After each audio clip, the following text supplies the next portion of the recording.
او سوګند کوم چې زبا د پښتونخوا ملي عوامي پارټۍ د آئین او منشور مکمله پابندي کوم او د پارټۍ لخوا چې ما ته کومې ذمہوارۍ راوسپارل شوې هغه به په خپل پوره توان پښتني همت او افغاني غیرت سر ته رسوم او په دې لار کې به د هیڅ قسمه قربانۍ او سرښندنې نه غاړه نه غړوم. لوی خدای او تاسو ناس خلک زما په دې وعده او سوګند ګواه اوسئ.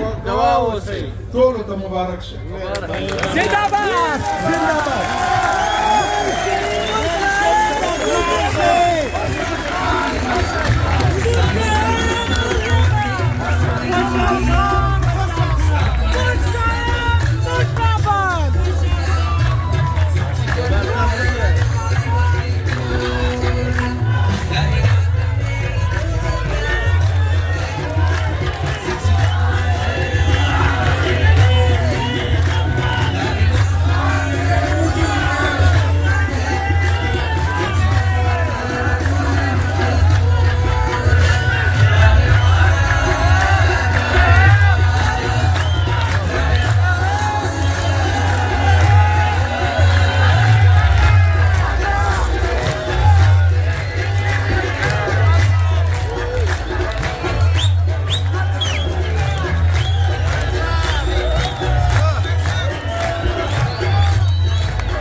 داس باز تاریخي کانګرس هلته دی ونیسئ د پنډال د برخوالو څخه په ډېره